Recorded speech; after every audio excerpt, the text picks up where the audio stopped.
Au niveau de l'agriculture, par rapport au changement climatique et à l'impact de plus en plus prégnant sur le territoire des sécheresses récurrentes et du manque d'eau, avec un objectif d'augmenter la rétention d'eau dans les sols, puisqu'on a effectivement une diminution de la pluviométrie qui impacte fortement les cultures. On avait aussi la problématique de l'interdiction du brûlage du bois. C'était aussi effectivement l'entretien des haies et l'intérêt de la haie sur la biodiversité et son intérêt aussi d'un point de vue agroécologique. D'où l'intérêt aussi de se poser la question de valoriser ces haies, de mieux entretenir nos haies et de valoriser cette ressource. Le territoire aussi avait la problématique du coût du broyage de ces déchets qui aujourd'hui sont rapportés en déchetterie par les particuliers, mais aussi surtout par les professionnels du territoire, paysagistes. Aujourd'hui, c'est un coût important dans nos déchetteries. C'est 120 000 € par an de coût de traitement des déchets verts. Ce coût tendait de plus en plus à augmenter et du coup se posait aussi la question de faire un petit peu une pierre deux coups, c'est-à-dire d'un côté valoriser pour l'agriculture et trouver une ressource intéressante et de l'autre diminuer le coût des traitements de ces déchets qui à terme ne se retrouveront plus en déchetterie. Il faut bien voir ce projet qui s'intègre dans un projet d'économie circulaire, donc de la production de la matière organique au retour au sol en direct. Et c'est vraiment un point avec le plan climat-énergie qui s'intègre dans la politique de la collectivité. Sur le territoire des Monts du Lyonnais, il y a une dynamique de replantation de haies et de ripisylves qui a été initiée d'un côté par les syndicats de rivière et de l'autre par la Comcom pour les haies plutôt champêtres. Et ce projet-là de broyage en fait, va permettre d'apporter une solution pour les gens qui auront ces haies à entretenir dans les années à venir et qui souhaiteront les valoriser. Et aussi proposer des solutions de broyage efficaces pour les agriculteurs du secteur, parce qu'avec le broyeur qu'on a à l'Acuma, c'est quand même laborieux comme travail et très physique. Voilà, il y a encore beaucoup de gens qui font brûler parce que c'est la solution la plus simple. Là, l'idée, c'est d'apporter une solution à ces gens-là. On a du coup travaillé avec un bureau d'études qui nous a orientés à terme sur l'implantation d'une douzaine de plateformes sur le territoire pour du coup bien mailler le territoire et avoir un maximum de services de proximité. Un projet un peu géré par les agriculteurs en direct, en passant par une phase test là, qui vient de démarrer avec notamment ces deux plateformes de phase test. Il peut effectivement, et on souhaite aussi qu'il y ait les communes, plutôt qu'elles emmènent leurs déchets en déchetterie. Sur la plateforme sur laquelle on se trouve là ce matin, sur la commune de Coise, donc c'est bien un portage qui est collectif, c'est effectivement la collectivité qui a acheté le terrain, qui va en remettre une partie sous forme de bail amphithéotique à disposition de l'Acuma local, qui va construire du coup un hangar pour son matériel et à terme c'est bien une gestion de la plateforme en lien avec l'Acuma. Sur le territoire des Monts du Lyonnais, il y a des CUMA qui ont des bâtiments, il y en a un certain nombre. Il y a plusieurs CUMA qui ont des projets de bâtiments. Voilà, donc on pourrait aussi utiliser effectivement l'existant ou ce qui va exister.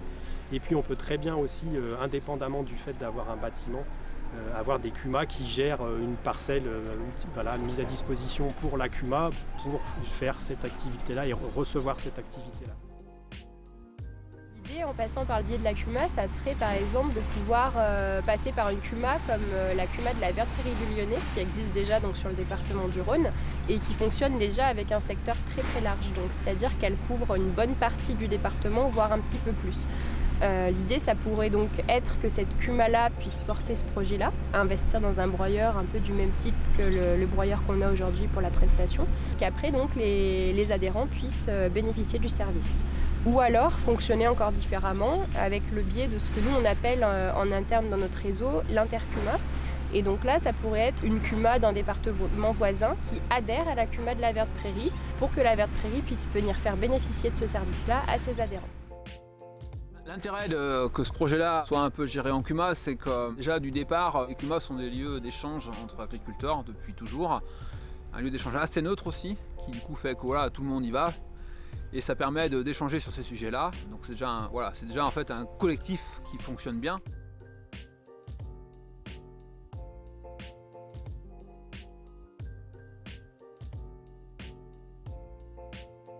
Donc sur deux plateformes. Une ici aujourd'hui où on se trouve sur Coise, qui est sur un modèle, un mix collectivité, CUMA local, agriculteurs locaux, et une sur Autriouard où la plateforme est directement chez un agriculteur.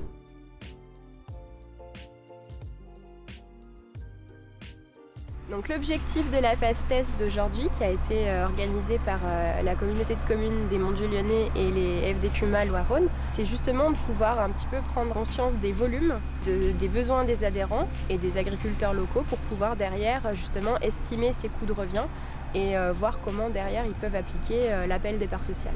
Et cette année d'expérimentation, c'est vraiment aussi pour nous aider à vulgariser l'utilisation du sous-produit et puis faire émerger cette dynamique sur différents points du territoire, puisqu'à terme on est bien sur un développement d'une douzaine de plateformes sur l'ensemble du territoire. Dans la phase test, on a aussi prévu sur la prestation de broyage qui était contractualisée avec le prestataire, on a aussi prévu des opérations qu'on appelle bout de champ, c'est-à-dire qu'on va se déplacer sur les exploitations. Cette phase d'expérimentation avec ces deux plateformes là en phase test, c'est de rassembler un peu les différents acteurs agricoles, les structures d'accompagnement, voilà, syndicats de rivière et autres, ainsi aussi que les professionnels du paysage pour justement réfléchir ensemble à une solution efficace où tout le monde y gagnera pour valoriser cette ressource.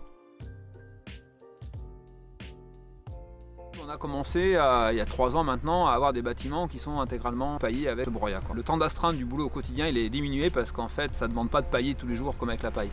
C'est-à-dire que là on rapporte en fait une bonne couche de 10-15 cm tous les 10-15 jours suivant le niveau d'exigence qu'on a de propreté des animaux. Et ça réduit les temps d'astreinte quotidienne quand même. Par contre ça demande de prévoir un temps dans la semaine assez important pour pouvoir remettre du broyat de partout. C'est un produit en fait qui absorbe beaucoup. Les animaux sont globalement plus propres parce que le fumier avec la paille va coller sur les flancs et sur les cuisses des bovins, alors que le bois en fait ne colle pas du tout. Ce qui change globalement c'est le rapport C/N qui est quand même beaucoup plus élevé, donc on a plus de carbone dans le fumier qu'avec un fumier mou ou un fumier de paille. Par contre à l'analyse du fumier qu'on a fait avec justement la chambre d'agriculture et le syndicat de rivière, on a un fumier qui est riche en calcium aussi, voilà, donc il va potentiellement pouvoir remplacer pas mal d'unités de calcium qu'on aura rapporterait avec des passages de chaux. C'est un produit qui est plus long à dégrader que la paille et qui du coup va donner une matière organique avec un taux de carbone plus élevé et donc une partie plus stable de la matière organique qui est à l'inverse moins labile. C'est quelque chose qui va moins vite alimenter les plantes, d'un point de vue fertilisation. Par contre c'est quelque chose qui va donner de la stabilité, de la structure au sol par ce côté un peu plus stable que labile qu'on va avoir avec un fumier mou ou un fumier plus pailleux. C'est-à-dire qu'avec une partie du sol, un taux de matière organique plus élevé et dans cette matière organique plus de carbone solide, stable, on a quelque chose qui va pouvoir absorber et stocker de l'eau, quoi. Voilà, ça c'est un point qui me paraît important dans le contexte climatique actuel et à venir.